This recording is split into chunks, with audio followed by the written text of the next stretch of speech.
کہ اس نے ساری کائنات کو اپنے اندر ضم کرنا ہوتا ہے، مگر اس کا کوئی گھر نہیں ہوتا۔ یہ اتنا بڑا درد ہے ایک مفکرین کا کہ وہ کہیں کے نہیں رہ پاتے، کیونکہ جب وہ عصبیت کی کڑیوں کو توڑتا ہے،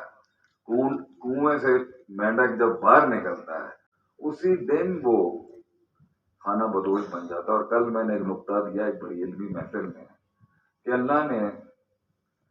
جب روم اپنی پائے پر پیک پر کھڑا تھا آرکیٹیکچرل لحاظ سے، تعمیراتی لحاظ سے، تفکر کے لحاظ سے، when Rome was ruling the world، تو اسی ٹائم پر فارس بھی اپنے بڑے عروج پہ کھڑا ہوا تھا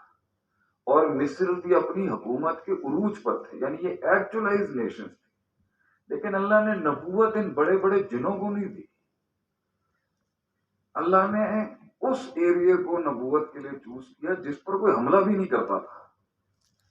تو میں نے اس نقطے کو اٹھایا اہل دانش کے اندر، وائی ڈیڈ اللہ ناٹ چوز، مطلب the کولوسس of room, the Greek میتھولوجیز، کیا بڑی بڑی افکار تھے، کیا لوگ تھے وہ لوگ، لیکن اللہ نے کائنات کا سب سے مشکل، دقیق، رقیق، عمیق اور فہیم مشن جو تھا نا، وہ ان کے لوگوں کو نہیں دیا، ان کے انٹلیکٹس کو نہیں دیا۔ You know why? کیونکہ وہ لوگ خانہ بدوش تھے اور انہیں ادھر سے ادھر، ادھر سے ادھر جانے کی ایک فطری ان کی تربیت ہوئی۔ امامت کیسے کسی علاقے تک مقید ہو سکتی ہے؟ اس نے تو کرنوں میں پھوٹنا ہوتا ہے ہر جگہ، اس نے تو ہر مسلک، ہر نقطہ نظر، ہر سوچ، ہر فکر، ہر علاقے کی وسعت کو اپنے اندر اس کا انضمام کرنا ہوتا ہے۔ وہ کیسے مقید ہو سکتی ہے؟ تو تمہید کے اندر صرف میں یہ تڑکا ضرور لگاؤں گا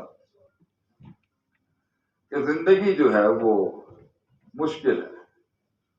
مگر جاہل کے لیے نہیں، غافل کے لیے نہیں۔ غافل کے لیے آسان ہے، میٹھا گھونٹ ہے زندگی غافل کے، جس نے وہ بیداری قبول نہیں کرنی، الايقاظ من النوم، وہ نیند سے جس نے بیدار نہیں ہونا، وہ شعور کی وادیوں میں اور شکوک اور یقین اور ایقان کی وادیوں میں جس نے نہیں آنا، اس کے لیے زندگی آسان ہے، کیونکہ اس نے ایک مقید حلقے میں جنگیں لینی ہے، اس نے ایک معین حلقے کے اندر گروتھ اور اپرچونٹیز کی بات کرنی ہے، اس نے ایک معین اور مقید حلقے کے اندر سرداری کلیم کرنی ہے، اس نے ایک معین اور مقید حلقے کے اندر انقلاب پیدا کرنا۔ اسپیچ ختم ہونے کے بعد شیخ عاطف احمد سے دعا بھی کرائے گی۔ عوام کا ہجوم جناب کے ساتھ تصویر کھنچاتے ہوئے۔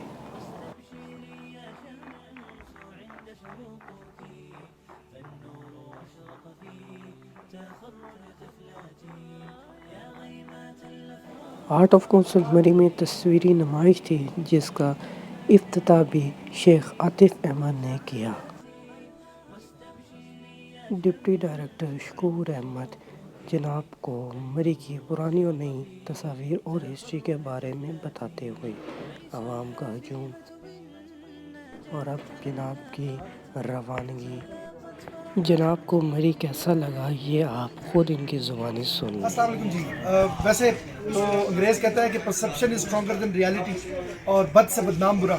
اور جو مری کے بارے میں پرسیپشن پائی جاتی ہے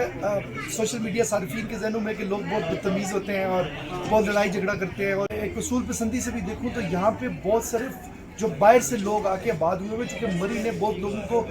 روزگار دیا ہے، تو اس اعتبار سے جو پرسیپشن یہاں پائی جاتی ہے نا، ایسا بالکل کچھ بھی نہیں ہے۔ آج ہمارے پاس انفارچونیٹلی ایک بڑے عالمی شہرت یافتہ ایک اسپیکر تشریف لائے، شیخ عاطف، اور ان کے لفظوں میں اللہ نے بڑی تاثیر رکھی ہے، تو میری خواہش تھی کہ وہ بھی اپنی فیلنگز اور جو ان کی مری میں جو وقت گزرا ہے اس بارے میں آپ کو آگاہ کریں۔ السلام علیکم ورحمۃ اللہ وبرکاتہ۔ یہ مت سمجھا جائے کہ میں کسی دباؤ کے اندر یہ بات کر رہا ہوں۔ ہاں جی، ان کی اخلاقیات کا دباؤ ہے میرے اوپر، ان کی مہمان نوازی کا میرے اوپر ایک بوجھ ہے، اور جس طرح انہوں نے میرا تقدس کا خیال رکھا ہے، تو اللہ بھی کہتا ہے حل جزاء الاحسان الا الاحسان، احسان کے بدلے احسان ہی دیا جاتا ہے۔ تو ہم آج یہ بات ڈسکس کر رہے تھے the perspective regarding the people and the locals of Murree, کہ مری کے مقامی جدی پشتی 100 سالوں سے اوپر کی جو ثقافت ہے اور جو لوگ ہیں ان کے بارے میں جو عوامی نقطہ نظر بنایا گیا ہے یا اسے ملائن کیا گیا ہے کہ یہ فارنرز کے ساتھ اور جتنے بھی سیاح ہیں یہاں پر جو آتے ہیں ان کے ساتھ ان کا رویہ ٹھیک نہیں ہے، تو میں تو بہت زیادہ ایک تو پہلے پریشان بھی ہوا اور متاثر بھی ہوا ہوں کہ لوکلز تو بڑے شائستگی ہے ان کے اندر، اور لغت ہے، ہسٹری ہے، کلچر ہے، تو اتنی اسٹرانگ ویلیوز کے لوگ ایسا کام کیسے کر سکتے ہیں جو ان کی طرف نسبت کر دی گئی ہے۔